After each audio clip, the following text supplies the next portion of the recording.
my calculations are correct, when this baby hits 88 miles per hour, you're gonna see some serious shit. They're here. Do you really think you have a chance against us, Mr. Cowboy? Yippee-ki-yay, motherfucker. It's showtime.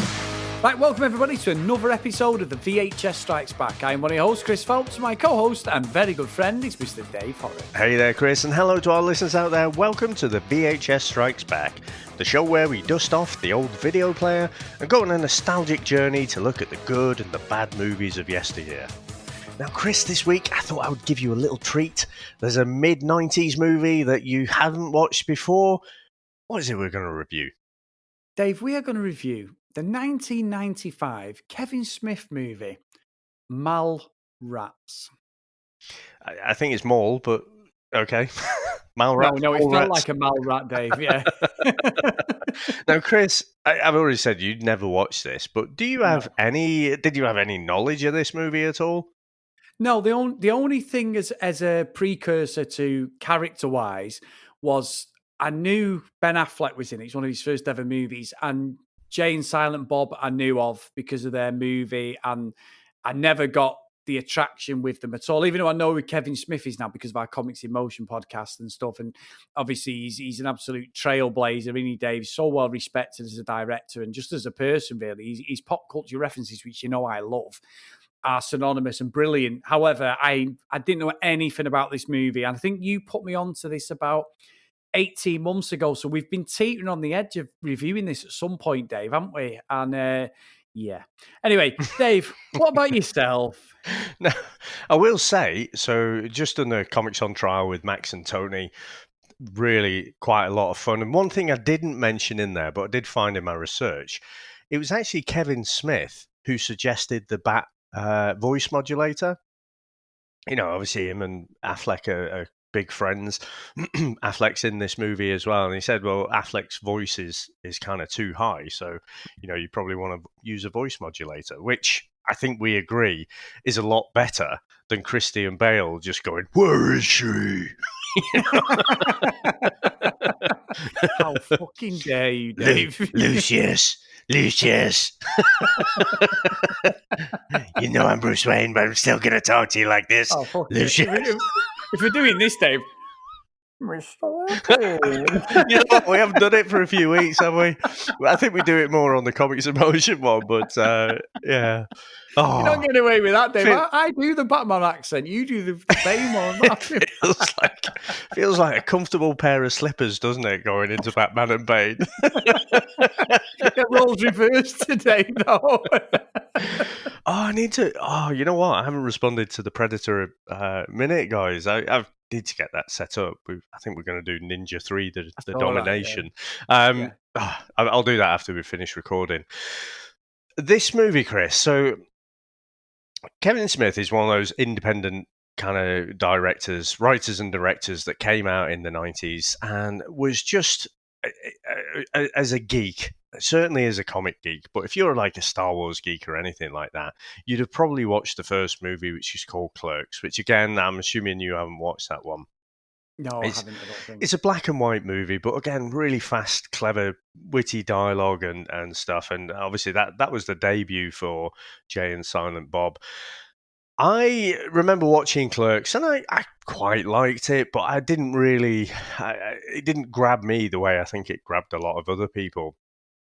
And I didn't see this at the cinema, but I did watch it a few years later with my then-time girlfriend, and you know, just grabbed me. Now, bear in mind, in this time in the mid-90s, comic book movies were not flooding the cinema like they are now, you know, and the TV comes to think of it. So all you had really was the Superman movies in the 80s. You had Batman in the Superman in the 70s and 80s, and then you had Batman 89, and then the follow-ups through the 90s. You had a smattering of other type superheroes, you know. But Blade hadn't come yet, you know. Certainly, this was way before like X-Men 2000 came out. So you didn't really have that much of a comic book type presence on the big screen, and so you know, or any sort of feature length movies. So for me, when I watched this, to get all of, straight away from the opening credits, you've got all the comic book type front covers introducing, who's created the movie and what have you. And I just loved it. The witty dialogue I thought was really funny. I thought the lead character, Brodie, was really funny. Now, I'm watching this in the 90s, and so I just really, really enjoyed it. And I thought, Michael Rooker was an absolute bastard. And actually, I watch it back now, and because of all the other stuff he's done, I still think he's an absolute bastard, but I quite like him because of that. So again, just an interesting twist. So yeah, watch it again. I say DVD. Watch it on video, and really enjoyed it. And we thought that we've flipped around my choice and your choice this month, haven't we? Because there's going to be a 25-year anniversary Blu-ray that's released. It's only going to be released in the US. Well, I'm sure I'll get my hands on that. It's going to come out on the 30th of September, I think it is. So I'll get one of those and get them shipped across. It'll probably have about 30 seconds of extra footage, Chris, but that's worth the 20 quid or whatever it'll cost. I was actually there is an extended version now, so you probably get that. There's a half hour added on different parts of the movie, so that's in the extended DVD. So you might get that in the Blu-ray. But I can rest assured, Dave, I won't be fucking buying it. So you won't have to worry about the 2 copies flying over to the UK because there's only going to be one, definitely. Yeah. Hey, I bet you haven't got Samurai Cop yet, have you? I haven't actually, no.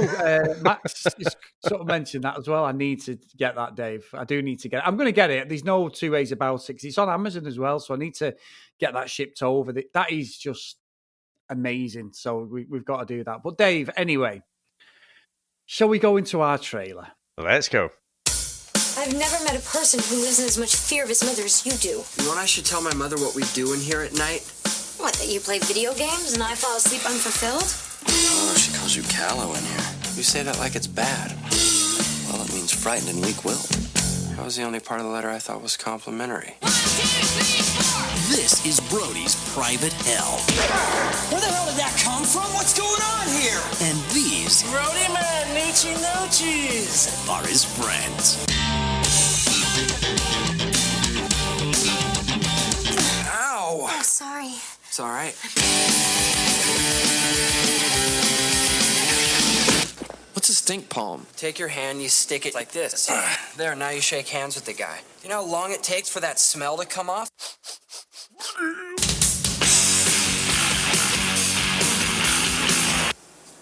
If you stare at these things long enough, you're supposed to see some kind of hidden three-dimensional picture. Oh, yeah, look, it's a sailboat. You saw it too, damn it!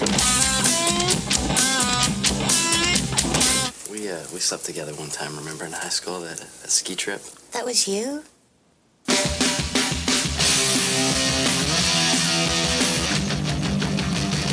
Dude, this looks like your mom.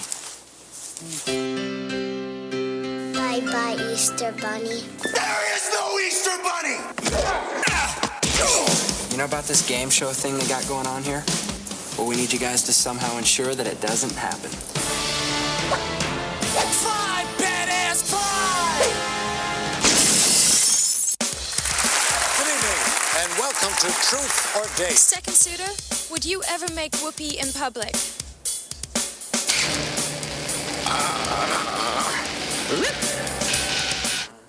No, I think that's kind of personal. I don't think I should answer that. Mallrats. You said it was a good size. When a girl says it's a good size, it's a nice way of saying that it's small. What else did you expect from the director of Clerks? Hey! Now at the start, we have TS, and he's getting ready to take his girlfriend Brandy off to Universal Studios Florida, and he's getting quite excited there. But actually, Brandy says she can't go, and she's volunteered to be a contestant on her dad's Truth or Date show. Basically, because the original contestant had died from an embolism, which burst in her brain because she'd been told by TS himself that the camera puts on lots of pounds and makes you look a bit fat. Now, Chris, what do you make to the opening of this movie? Look, I've got to say, right, we've done each other over plenty of times with various movies, Dave. We've just done a fantastic watch along of No Retreat, No Surrender 3. We had so much fun, and it's up there on our YouTube channel, by the way, guys. Sorry, Dave, shameless plug there for us. The VHS Strikes Back. However, this film is fucking shit, right? I'm not exaggerating, Dave. We have watched some awful films, some really, really bad, awful films, right? And I'm honestly, this is one of the hardest movies I've ever had to watch. It felt after about 20 minutes that I was in detention at school again, and that I was being fucking forced to watch some shitty documentary on the rail or the fucking 1066, some the Battle of Hastings, some nonsense thing you were forced to watch at school. This is honestly, I can't explain it. And what I found really, really annoying was, and I'm going to keep calling him Dave from Alvin and the Chipmunks, but Jason Lee plays Brodie. He's the most annoying, horrible lead character I have ever met in a movie. He's crude, he's crass, and I am not a prude. I'm not dingy, Dave. I swear like a trooper. But I actually think watching it now, 25 years later, and not having the hindsight of seeing it when you first saw it, he's just a fucking dick and a horrible, horrible character. And throughout the whole movie, Ben Affleck is portrayed in this as the bad guy. And when he was kicking the shit out of him, I'm like, for fuck's sake, pull out your batarang or something and strangle the fucker. I hate him. Davies, one of the most horrible and dislikable lead men I have ever seen in a film. Honestly, you've done me here, Horrocks, and I am gutted what we're doing next week because I really want to stitch you up big time because this is shit. Absolute shit on toast. I'm sorry. What is it? Well, when we first introduced to Brodie, so he's obviously, he's living in his mother's basement. He's surrounded by comic books. You can see all these, got like Wolverine on one of the posters, I seem to recall, and he's. She wants to spend a bit of time with him, but he just wants to game. Do you not bonding over the game? I can, Dave. I can get with that. They're calling the Sega. Fucking hell! I can't say that when I've got a room full of Sega stuff. The Sega boy or whatever they're calling him, but he's just horrible. He's definitely a fucking Jimmy Savile job, Dave. He's definitely an Operation U-Tree. You know what I mean? He's just he's horrible. I don't think he's an Operation U-Tree, but I think he is an Operation douchebag. Yeah, because TS is obviously the straight man, and what I found is obviously Jason Lee. He's sort of playing in Alvin and the Chipmunks because I'm going to reference that because I've seen all of them in the cinema because of Jordan because she loved them. I even went to Build-A-Bear in Las Vegas to buy Alvin because the UK was sold out in 2012. They had none of them, Dave, when they were at the height. I've got all three of them upstairs in our spare room. Not that Jordan cares about them, but Alvin's got his little leather jacket on with the A on, and you've got Alvin Theodore next to him and whatever the one's called, but they're all there. Alvin, Simon, and Theodore, should know that from the song. But we've got all of them, and I remember going and buying it from Build-A-Bear and bringing it home, and like Jordan was over the moon. But he plays the same character in Alvin. He's always shouting like everyone's going, Dave, and he's like, Alvin. This is his character. This is obviously him and how he acts. But Dave, I hate him. I hate him throughout this whole movie. He's an absolute wanker, and I really, really wanted him to get blown apart at some point, and that's horrible to say, but I did. He's a dick, and I'm so passionate about this movie being shit, and it's up on Netflix, so you can watch it. I hate it, and I know you love it, Dave, and it's not to go heel on you and call you out or anything like that, just taking the bait. I'm not going to turn around at the end and go, actually, I really enjoyed it. I hated it. He's the worst lead guy I have ever seen in a movie, completely. Or he should have been the bad guy for me. He should have been TS for him because he's a dick and I hated him. Sorry, Dave. But anyway. You know what? Of all the turkeys that we've watched, and even, you know what, Chris? I don't think Hawk the Slayer triggered you this much. I can hear it. I can hear the passion in your voice, just how much you hate Brodie. I do, Dave. I tell you now, the last 20 minutes, I've got my iMac set up in my kitchen. I've wall mounted it. I've retrofitted a special bracket so it goes on there because they've got like the curved edge because we don't use it. So I use it as a Netflix and YouTube TV basically in my kitchen.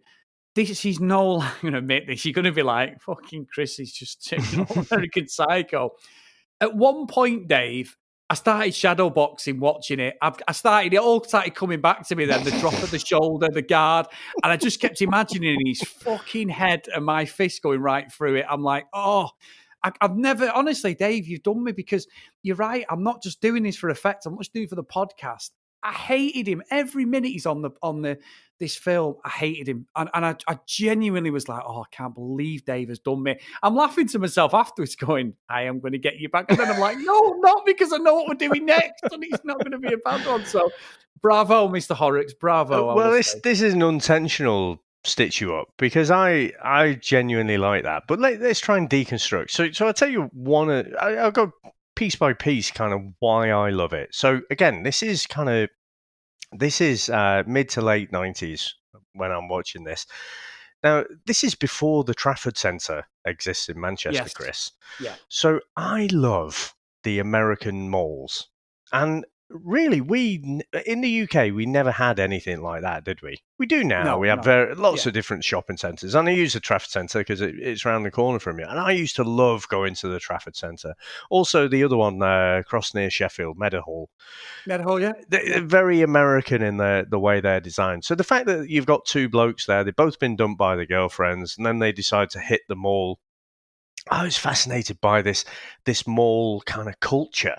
You know, and I'd never seen anything properly like that. And you know, I guess that just grabbed me straight away. We've talked before, there's lots of different things, especially, you know, if you're growing up in the 80s and you're not in America, I think there's a lot of things that's glamorized around it, isn't there? You know, it's just, it just looks like a great place to be. And both you and I have said, we love it. You know, and we're quite happily. We're trying to. You're trying to do your audition tape to get across there to do commentate for Love Island, aren't you? But yeah, not very well. So you know, I think that's one of the first things. One of the second things is obviously, you know, again, you didn't have that much of a comic book kind of movie thing around that time. So the fact that you've got all these references and you've got this clever, quick dialogue, you know, Brodie's talking about, you know, how Superman, you know, couldn't possibly impregnate Lois and she wouldn't be able to hold a super baby and he'd have to wear like a kryptonite condom or something, you know, to stop him shooting through her back. I just thought that was so funny, but it was just like that nerdy kind of conversation that you'd have yourself. And Brodie is absolutely passionate about it. He's not just having a laugh and a joke like you and I do. He's fucking passionate that, you know, he's thinking and obsessing about this stuff. And I think those are two things that, again, I guess the context of the time that I first watched it does probably have a factor on it, because now there's so much comic book, you know, not just the comic book movies, but all the TV shows as well, you know, all very highly polished, well done. There's documentaries, you know, going back, you know, on comic book culture and all that sort of stuff. So if you presented that to someone today, it's just lost in the noise of everything else, isn't it? It's nothing new. Whereas for me, it was new. Yeah, and it is something different. However, and I did get some of the references. You know, obviously the way it goes, and you're right, it's a very much of its time and all that. And I can forgive that, Dave. But for me, we reviewed American Pie. You know, it's a couple of years after this, but totally different. The level that this movie goes to is very reminiscent of American Pie, but it's in the delivery. I mean, at one point, he's sticking his thumb up his fucking arse in the middle of the shopping centre to put it on fucking Michael Rooker's face and fucking, you know, and then has a shit and gives him these fucking dessert things. Chocolate pretzels. Chocolate pretzels. It's supposed to be hilarious. But I'm just sat there like, this is disgusting. And that is, like I said, I am not a prude. I'm the first one to laugh at something stupid. And I get the joke. But for me, it just falls completely flat. That sort of horrible, nasty, the jokes to get Michael Rooker because he's an absolute bastard, isn't he? And he's the host of this show, and he's obviously Brandy's dad, who he's like trying to make TS not get with, and that. I get that, he's the bad guy. We even get a full fucking picture of his arse at one point, which is just random as hell. That's weird. There's just some weird stuff going on in the movie, but because I don't like Brodie, and he's so horrible. I mean, I've got to say, Dave, we're about 15 minutes in, and there's a scene with a 15-year-old girl about how she slept as an experiment with all these guys. And she's 15. And I'm thinking, even in 1995, that is fucking wrong. It's not, I don't understand how that's even in the movie. That was wrong then. And it's more than wrong now. And not just as a dad or trying to be going, oh, Mr. fucking politically correct. It was so uncomfortable watching that scene because Brodie was just being a sleazeball to her, Dave. He was just being horrible to her. You know, I didn't find it funny, and I don't think I'd have found it funny in 95. I would have stayed well clear of this. Give me fucking Michael Dudikoff with some terrible overdubbing, kicking the shit out of a load of ninjas over this bullshit, because it's just not something I ever would have watched, Dave. It's just, oh, God, he's making my fucking blood boil. So, at some point, and we've seen this for a few movies now that we've looked back on, haven't we? So, the 70s and 80s, clearly, there's just all kinds of wrong in there. I mean, in the 90s, I think it starts to get less and less. This idea of underage sex being, kind of wrong, but kind of funny as well. Let's have a little bit of a laugh at it. I think that disappears in the 2000s, and people start to recognize it for kind of what it is. Look at George Lucas and Steven Spielberg sort of talking about the relationship between Indiana Jones and Marion. The fact that, what was it? If she's only 15, it's not that interesting. Because obviously when they meet up again on film, they've split up years and years before, but clearly he was a lecturer and she was very young. Now, they never specify how young, but there was that quote, wasn't there? Like, say about, if she's only 15, it's not that interesting. So I think, unfortunately, going back and watching these movies, there's a whole lot of wrong there. But again, I guess because I've watched it in that time, it sort of washes over me. And I know this is kind of a layup for the payoff that happens later in the film. Of course it is, yeah, of course it is. And Dave, I get it. Because, we reviewed Weird Science on Comics in Motion. And let's be honest, and I'm going to be a complete hypocrite. If Kelly LeBrock was going to get in a shower with me at 14, 15 years old, Dave, I'm not ringing any fucker at that point, Dave, and neither are you. Let's be honest here. You're not. So I've been a complete hypocrite. Sorry, I've got to cut across you there. You're going to say, no, Kelly LeBrock, stop right there. I need to go downstairs and watch Tutti Frutti. Yeah, just hang on a minute. Yeah. I've got my 10-minute preview on the fucking Babe Station. This of the day is on the adult channel. I get my 15 minutes free. Just you park yourself there and play Cluedo or something. Just stay there and let me look at you, but you can't touch the goods. Yeah. I definitely would have done that, Dave. Jesus, I would have been like fucking Dingy off American Pie. I don't think I'd even last. He wouldn't have had to touch me. I'd have been gone. But anyway. I think what it is because Brodie is. I just find it honestly. I'm amazed that a character being the way he is, as in Jason Lee, as Dave out of Alvin and Chipmunks, how he became the lead actor. Because all the way through, I mean, Shannon Doherty's in it. I love Beverly Hills 90210. Had a crush on her. And then Tiffany Amber Thiessen replaced her in 90210. She used to watch all of them, who was out of Saved by the Bell. And she was Kelly out of Kelly Slater out of Saved by the Bell. And I love Tiffany Amber Thiessen. Beautiful. I loved her in the 90s, Dave. She was up there with Pam and Yasmin Bleeth. I loved her. Pam's blonde, but I absolutely loved her. And Shannon Doherty, pretty girl. She was the main star, basically, in 90210 with Jason Priestley and that. But in this... Obviously, this is around that time. I think she was still doing that and stuff. Mm-hmm. And she's okay in it and she's good. But I think his whole demeanor with her and the way he is, and not just him, I'm not just singling him out because I don't like his character in this movie. But I think it's so interesting that all these years later, this has such a fan following. And I know plenty of people who've watched this, Dave, outside yourself, afterwards, who I've talked to some of the lads at work and they're like, oh yeah, Mallrats, yeah, you go. And I'm thinking, what? But watching it, and I think this could be one of the ones like Weird Science and things like, because I've never watched them. And then I'm watching him as a 41-year-old bloke. It's difficult, not because of the sex stuff and she's 15, but I just think, I don't get the jokes. I get some of the stuff with the comics things because you've educated me a lot over the last couple of years. And I've read loads of stuff when we've been reviewing different things. My comic knowledge is basically the movies. I only know that there's one Dick Grayson, or there's one Robin, and there's not one Robin, and all that sort of stuff. And it's blew my mind when but this is just, I just hated it. And I think, like I say, when Ben Affleck's levering him, I was fucking loving it. I'm like, you know what? I've never wanted a lead actor to be battered so much in my life. And Ben Affleck's not great in it, but his character as the bad guy wasn't necessarily the bad guy, Dave. You're loving him, were you? Yeah, well, sorry, I don't know what I was. Well, you say about how did Jason Lee get the lead role? It's a bit more shocking than that. So he'd never played a lead role in anything else. So he'd had a few like very minor things, but it was quite a brave decision. So Kevin Smith put him in there. He was a professional skateboarder before this. Yeah, he was. He's got a company, and a proper skateboarding company still now, Dave. Yeah. And I don't know. I quite like his character in this. I thought he was funny at the time. And looking back with my nostalgia glasses on, I still think he's funny. I used to like him. I don't know if you've ever seen the series My Name is Earl.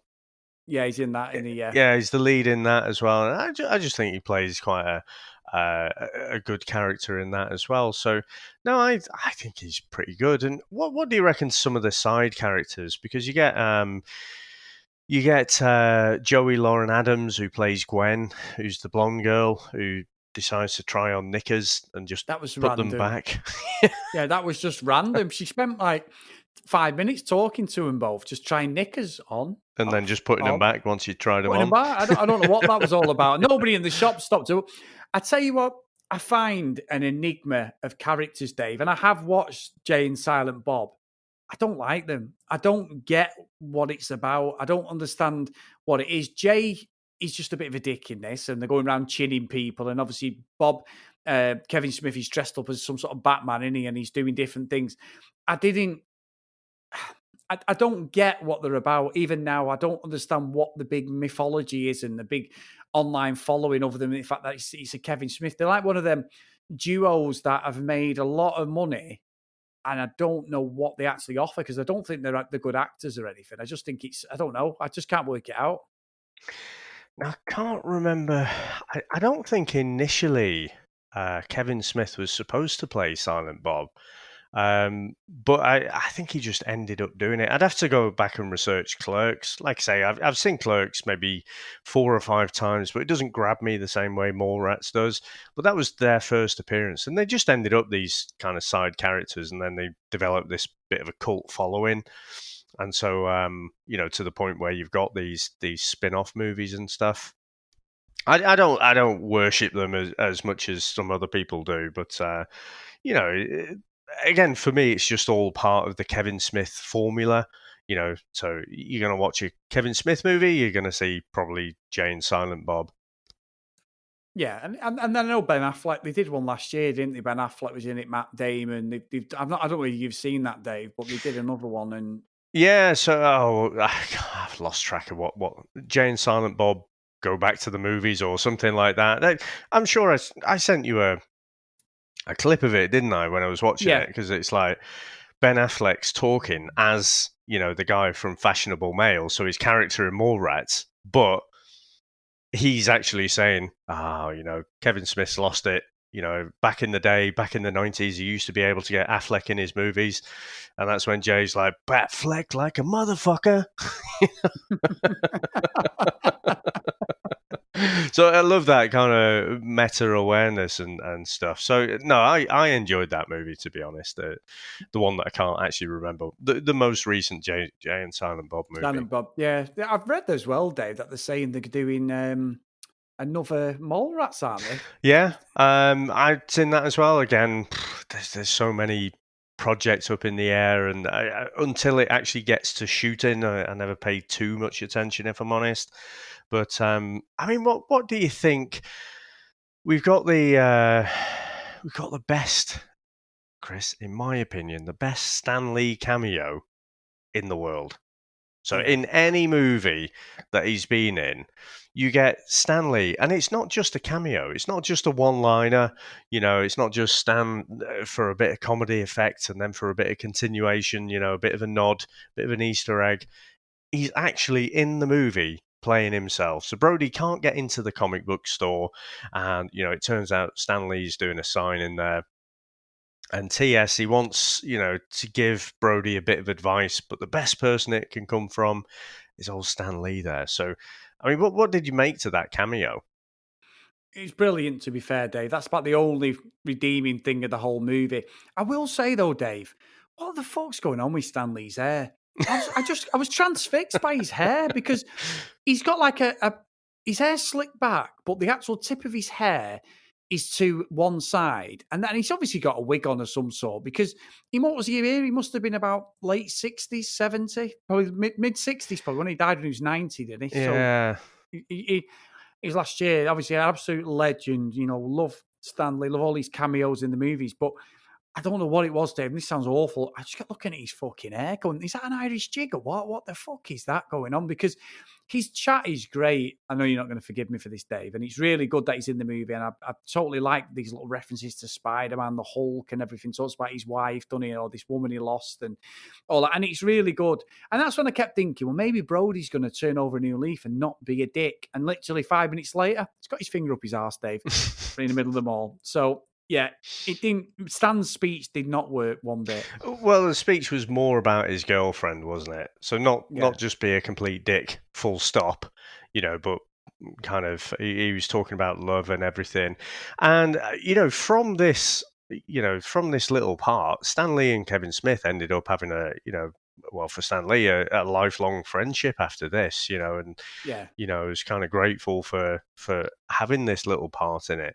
What I find interesting, again, obviously, I think obviously comic book fans knew who Stan Lee was, and if you've watched, he used to be on the start of cartoons and stuff, didn't he? Beginning of the Hulk is one that I remember. He used to always do the intro narration, didn't he? For Spider-Man as well, he did. Did he do Spider? I'm trying to think now. Yeah, so I can't think of that one because I'm thinking of the '96 animated. I can't remember it. I'll take your word for it that he did that one as well. So you kind of recognise his voice, but the fact that Brodie, it takes him a little while to kind of get who Stan Lee is, and you think if that happened today, and he was still alive, obviously so many more people would instantly recognize him. But again, in the mid-90s, he was kind of this comic book guy that, outside of that little universe, not many people really knew. No, I mean, he got a synonymous voice. I think it was the late 60s Spider-Man one, Davies. Right, okay. Ones I used to love. Sense. I always think about them, don't I? Saying how much I love them. But yeah, that is without a doubt. If you could just play me that clip, I would cue about that all day long. Oh, Stan Lee, great cameo, blah blah blah. And that's about as much as this movie that I enjoyed is just Stan Lee there giving advice. But I think the whole premise of it being like a game show, and TS is trying to get back with his girlfriend Brandy, and obviously got Michael Rooker just being an absolute arse. And obviously after he has the fucking pretzel things that are just covered in shit, he ends up sort of being sick with these execs studying that. And tell you what, the only thing pop culture wise, Dave, was when Ollie Thorson's in this. He's the security mole guy. Yep. Old Arnie's mate. Yep. Yeah, he's in all of them. Red Heat. He's been in Predator. He's been in loads of Arnie's movies. Conan the Barbarian with a proper Slade haircut. Yeah, proper. So he's in this. Obviously, he's going a bit grey. Then I can relate to the greyness, Dave. And it's just a shame that I feel so bad about this movie. But the premise of it should work because it's self-contained within a bit. And obviously, like I say, I'm joking about Ben Affleck levering him. He's the bad guy in this whole movie. But like I say, the dislike is of him. But I think as well, Michael Rooker's good in it as just being a horrible sort of producer. He's after this promotion. He's got everything going there.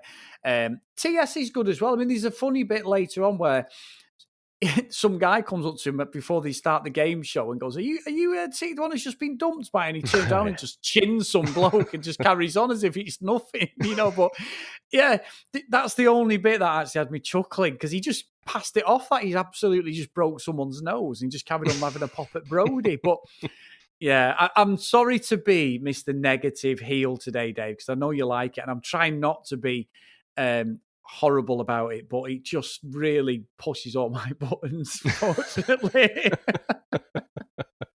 Yeah, so I guess that at the end of the game show, TS and Brandy, they end up they realize, or she realizes, it's like an old blind date format, isn't it? The old Cilla Yeah. Black kind of thing.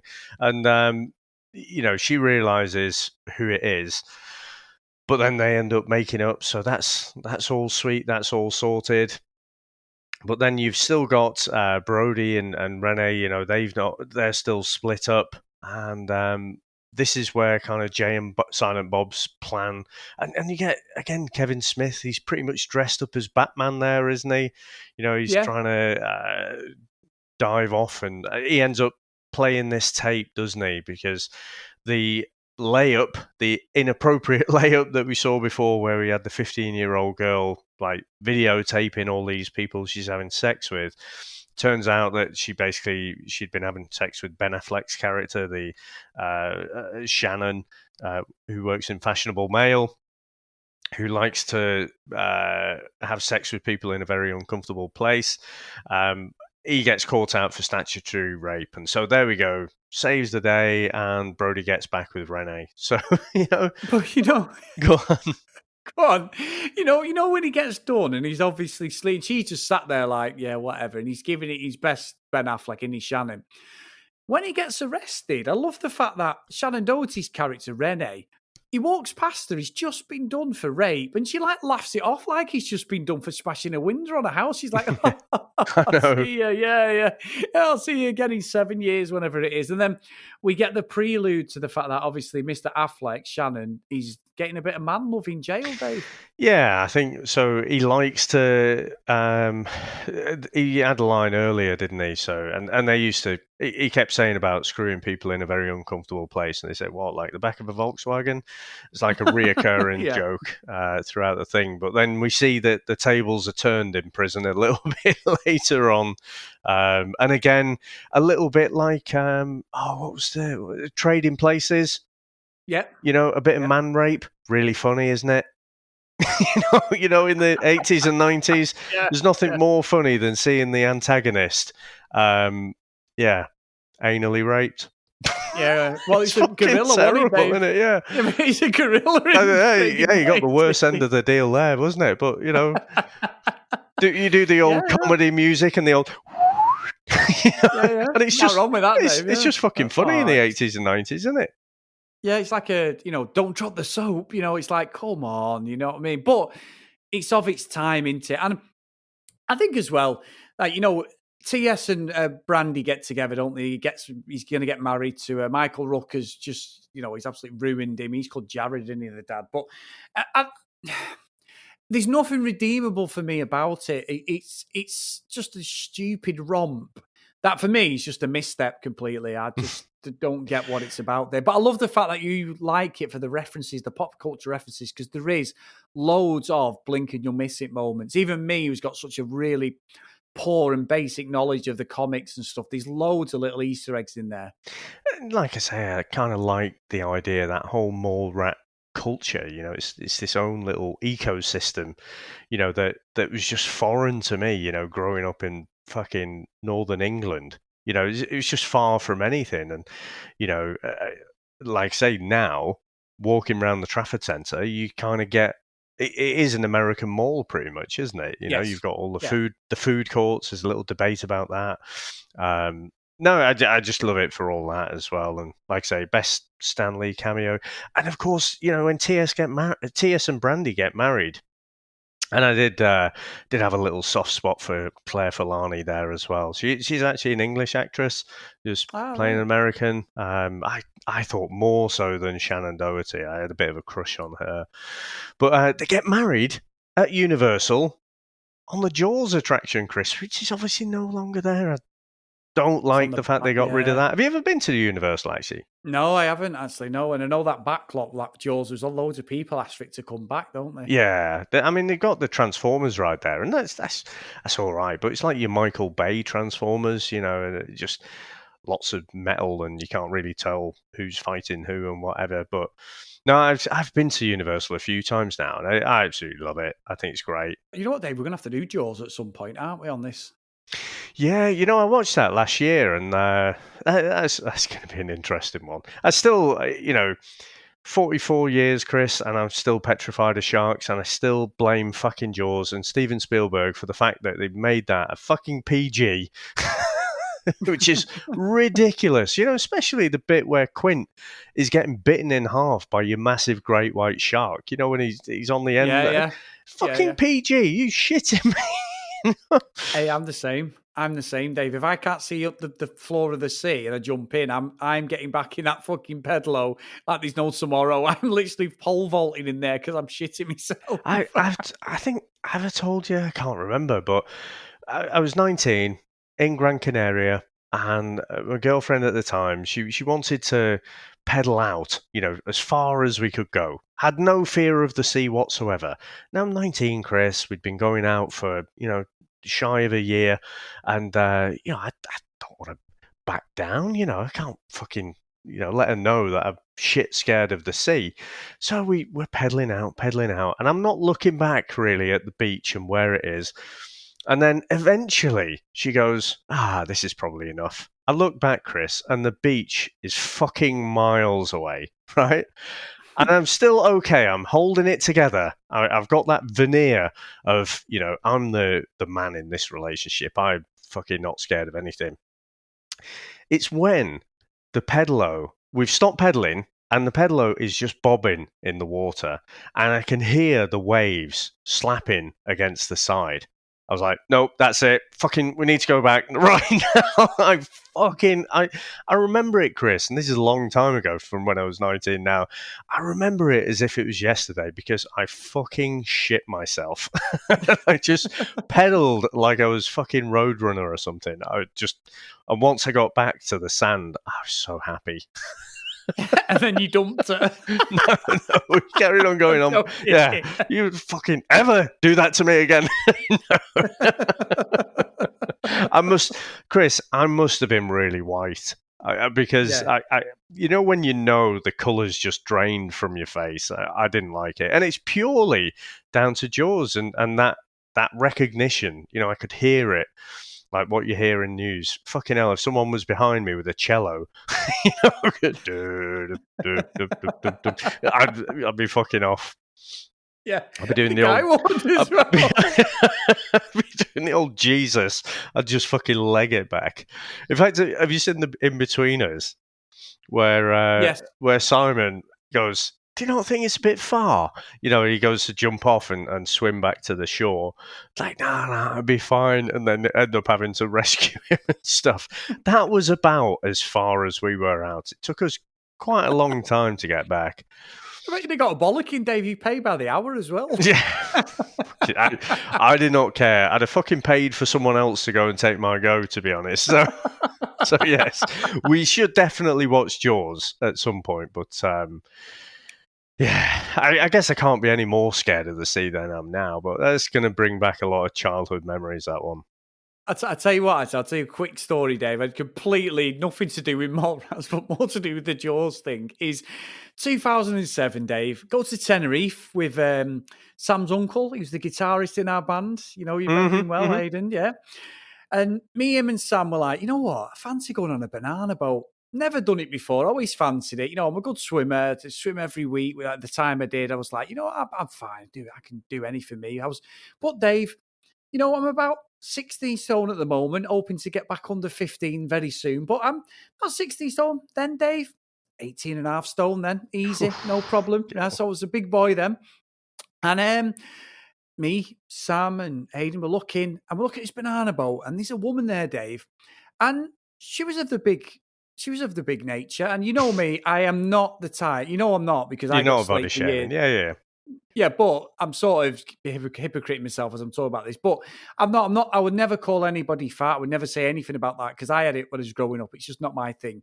However, we're watching her trying to get on this banana boat. She's been flung off, Dave, like a fucking torpedo in the air. She's there absolutely got the fucking life preserve on, and Marty McFly. She's trying to get up, right? And we're like trying not to laugh. We're like next on. And I'm like, fuck me. And you can see the people like getting annoyed because obviously you pay by the minute. Yeah. So the more time that people in the water, the less time you get to fucking vomit and the speedboat. So we're fucking crying, Dave, right? Fucking crying because she's literally holding on. And she sort of like got one hand on the banana boat. And the guy went, oh, fuck this. And just went with Oh, she's holding it, right? So she couldn't get on at all. So we're crying, right? We're fucking pissing our pants, right? We go next, Dave. Right, so I can't even fasten the life. Fucking, I'm doing a lot of weights then, but there's certainly definitely a ring of fucking fat there as well. And I am trying to fasten the life jacket, and I can't fasten it properly. Right, that's how fucking big I was then. And I'm trying to fasten it, and Sam's there pissing herself. Right, so me, Sam, and like Ada there. We get Sir Dave, and he's fucking flies it round this corner. We all stay on, and I'm thinking, fucking yes. Next one, we go. All three of us just fly. Sam, I think, landed on Aiden's head. She kneed him in the face. I get him. Me and fucking Aiden couldn't get back on the banana boat, Dave. We were there, fucking slating this woman, pissing ourselves. 3 times we come off. In the end, the last time, this kid was about 8 and went, excuse me, mister, can you get on, please? Because I can't, we've only had a couple of goes because of you two, because you can't get up. Dave, it was like I was climbing up Mount Everest. My fucking hands were red raw, right? I couldn't get up. In the end, I did what she did, and I just held on to the handles and went, just fucking... Meanwhile, I bet she was on the side fucking pissing herself. Yeah, that fucking idiot was slagging me. Dave, it was the biggest humble pie karma I'd ever received because honestly, we still talk about it to this. And her uncle was the same. Aid couldn't get up either, but then we were laughing. And because you're laughing, yeah, I got even weaker. I couldn't get up anyway. I was fucking horrendous. And it was one of the moments in history where I come back and I always think, that's your own fault, Chris, for being a smart ass. You shouldn't have said a word. So anyway, Oh, dear. Now, Terrible. Chris, just before we go into our review, what I will say is, I know I have this movie dear to my heart. Commercially, though, it did have a budget of just over $6 million. At the box office, it made $2 million. So, I would have walked out if I'd watched this. Well, yeah, so obviously it did not do well. So I think it's really after that it has developed this bit of a cult following. But again, so it definitely is popular. I've spoken to loads of people. I know Max is a big fan. I know Tony's a big fan. I'm sure there's lots of people that we know who are big fans of this movie. But you look at so on Rotten Tomatoes, I know you like Rotten Tomatoes. I've said in the past I'm not a big fan, but it does have a critical score of 56%. But the audience score, and this is from over 220,000 people, audience score is 82%. So again, probably people like myself who've watched this in the 90s, who, within the context of that time, I've got a lot of this love for the movie. Just thought I'd throw that out there just before you do your wrap up. That's not going to help me. Anyway, let's get into our review. Let's go.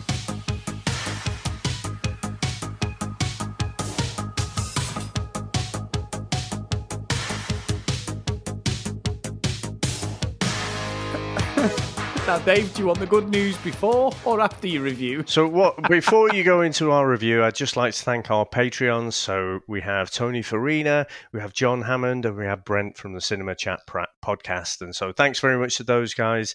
If you want to support the show, get across to patreon.com/VHS Strikes Back. And there's all kinds of different levels from $1 or no, it's not $1, is it? It's £1 and upwards. Now, Chris, just hit me with it. Okay.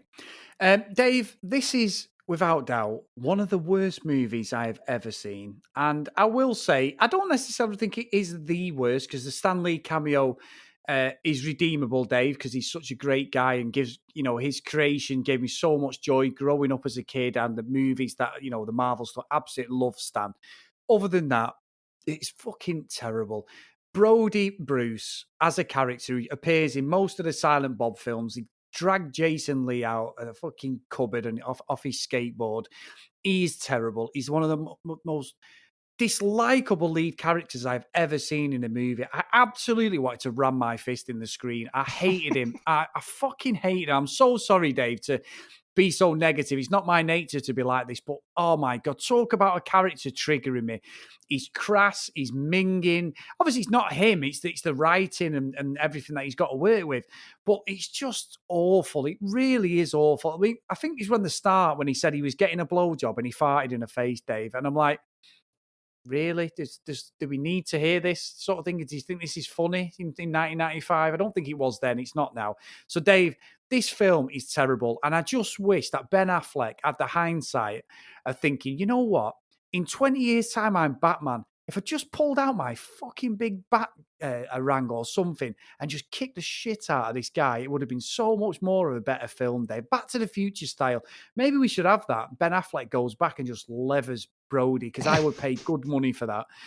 Anyway, it's going to Dantooine, Dave, and I hope that even when they resurrect the Emperor, it still gets fucking put in Dantooine and blown up again. So hang about. So when we send things to Dantooine, we genuinely mean this should never be watched by anyone again. You are going to send the movie that has this great Stan Lee cameo to never be seen again. Yes, without a doubt. All I would Think say about is it for a minute. Dave, I'm thinking about it. It's on Netflix.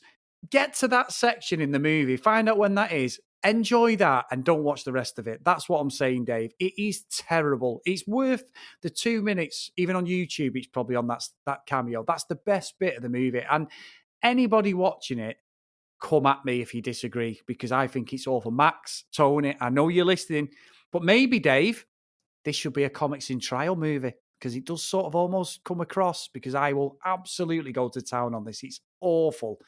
Anyway, I think now, knowing what your sort of feelings are towards it, then absolutely, it definitely should be a Comics on Trial for sure. I mean, again though, I think for me, I was in love with that whole mall type culture. You got plenty of arcades and stuff in the malls as well, haven't you? The opening episode for the animated X-Men series, you've got Jubilee. She was a proper mall rat as well. So I just remember really liking this kind of culture and wanting to be, exposed to it and even be part of it. I think the fact that there's so many pop culture references in there, and talk, this ridiculous talk that comic book fans have about, Superman and, being able to give Lois a child and what have you. I just think, for me, it made me laugh in lots of different bits. I think Michael Rooker plays a really great role as a complete arsehole, and seeing him play many other roles, I realised that's just him.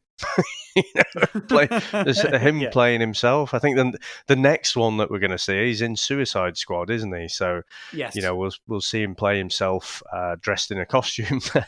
So yeah, I think that's good. I quite like the Jay and Silent Bob. I'm not mad about them like some people are, but I do quite enjoy them. And again, it's kind of it's like a reoccurring joke. It's a bit like the Fast Show, when you've got a reoccurring joke. If you watch one episode completely in a bubble and not any others, there's things that just aren't funny.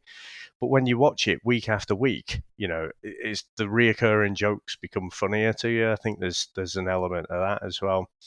So for me, Chris, I don't think this is not an amazing movie. It's just, it's something that I quite enjoy. Watching it in the context of the time, in the mid to late 90s, I think matters, but I do have a lot of love for it. I am, I'm not gonna put this into Pleasantville though. I am gonna put this into Hill Valley. But for me personally, it probably, is right at the top end of that Hill Valley. But kind of a middle of the road one for me, Chris. Oh, that's good. Now, Chris, what are we going to do next week? It's a double-edged sword this time, because after what you've just done to me this last week, I so want to pull some out of the bag to get you back, because this has just absolutely ruined my week watching this nonsense. So there's plenty of time for that. There's plenty of time when you get me back. Don't you worry. Put it this way: when I finished watching this, I went on the 20 worst martial arts movies of all time, Dave, just to see if I'd seen them. I am well getting you, but I'm not even lying. I'm not just saying it for the podcast. I am fucking gunning for you, Horace. However, I had agreed that we would do this one. Now, this is one of my favorite. Now, this is a proper 90s movie, Dave. I have owned this on VHS, DVD, and I've got a special edition Blu-ray. Now, I haven't watched it for a few years, and we'll talk about that obviously next week. But the two characters and the main characters in it are called Joe Hallenbeck and Jimmy Dix.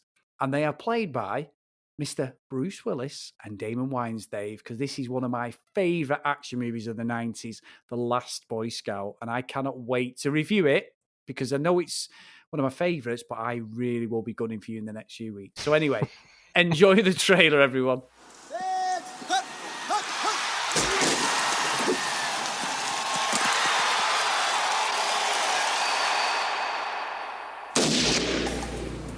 This ain't no game, Flash.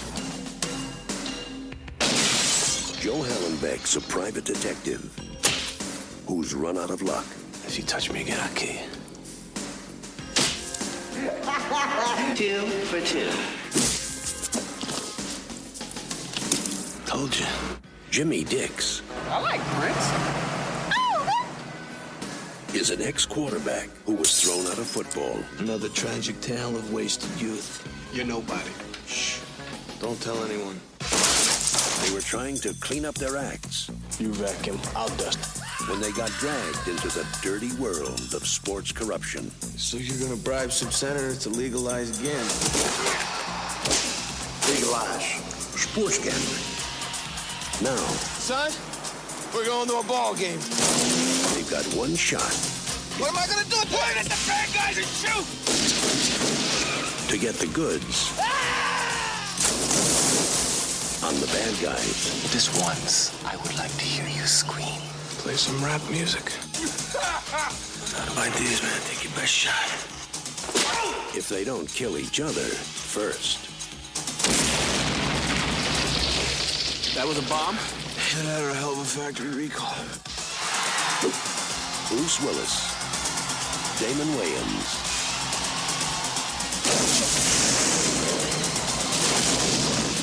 The Last Boy Scout. Danger's my middle name. Mine's Cornelius. Tell anybody I kill you.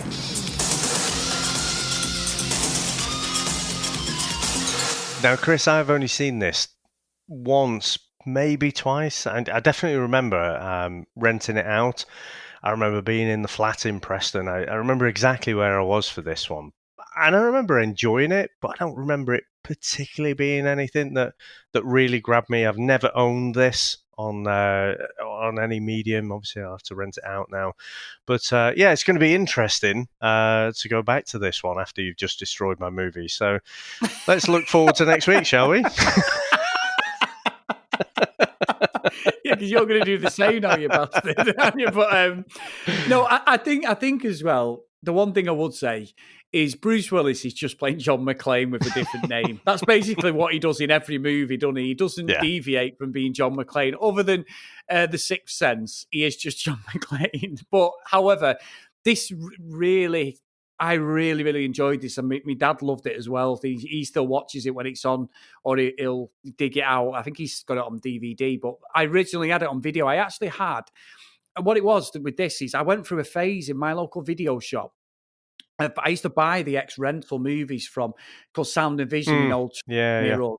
And then I used to go to Global and Blockbuster, and I always bought the ex-rental one. So when I think back now and think, you idiot, I had probably over 100 ex-rental because they always were in the bigger box. You never actually got that box when you rented it. You always got a shitty fucking This Is Blockbuster one, didn't you? You were there, didn't you? Yeah, but the actual ex-rentals, so the videos themselves were better quality because they were built to be played lots and lots of times, whereas the ones that you just bought were not as good a quality.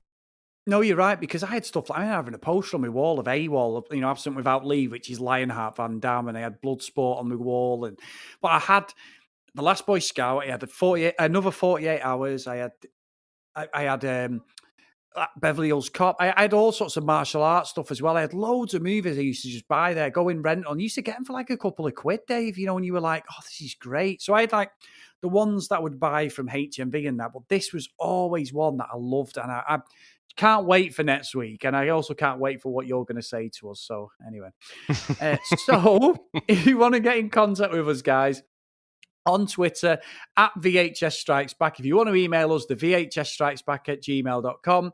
And also, like Dave said, we have got a Patreon. So if you want to go over to patreon.com/the VHS Strikes Back, there's various tiers there from £1 all the way up to the McFly, where you hopefully will be sending me and Dave off to Vegas with yourself, and we will record a 2-minute show out in Vegas, class it as a podcast, and then get absolutely wasted for the rest of the trip. So yeah, get over there, guys. Any support would be greatly appreciated. So Mr. Horrocks, I've destroyed this movie, and you know what? I don't feel guilty one bit, but I've got a feeling that there may be a little bit of payback coming soon your way for something that I really, really love. Well, Chris, if we actually did some preparation for these things and join up our little tangents, in fact, what I'll say is before that, we can probably hint to our next video appearance, couldn't we? So we've obviously done No Treat, No Surrender, the first one. We've done No Treat, No Surrender 3. We have so much fun doing these things, don't we? Because we just, usually when Sam's out, that's the opportunity. You'll have a few glasses of Prosecco, I'll have a bottle of wine here. We'll go through the movie and we just have so much fun doing it. But we've 90% decided what our next movie is. So you're going to share with people what we're going to look at next? Oh, yes. It's one of the first ever movies we did on the Comics in Motion. Dave introduced me to this. I cannot wait to do it. It is Nick Fury, Agent of S.H.I.E.L.D., fucking David Hasselhoff. I have not watched it since we reviewed it, and I cannot wait. Oh, my God. That is going to be amazing, Dave. It is. It absolutely is. I can't wait to do it. So, yeah, that one's all up on YouTube, which, you know, for us, we take as fair game that we can go ahead and do a commentary on. So, not sure when we'll do that, but when we get the opportunity, we'll be doing it. Exactly. So, Chris, joining up a quote from Mallrats and also your little story about being in Tenerife on the banana boat, I'll just finish it with, fly, fat ass, fly. You're not wrong. Bye. That's it, man. It's game over, man. It's game over. What the fuck are we going to do now? What are we going to do? Really Maybe we could build a fire, sing a couple of songs, huh? Why don't we try that? We better get back, because it'll be dark soon, and they mostly come at night. Mostly. I'll be back. That's odd. We came, we saw, we kicked its ass. Wax on, wax off. Get to the chopper! One ring to go. All right. Ding, ding. Bust you up. Go for it. Well, here we go. Ain't so bad, ain't so bad, ain't so bad. Come on, ain't so bad. Ain't nothing. Come on. You must be crazy or something. I'm crazy. You just a stupid fool. Yeah, maybe you crazy. I ain't breathing heavy. He's a fool. He's stupid. I see you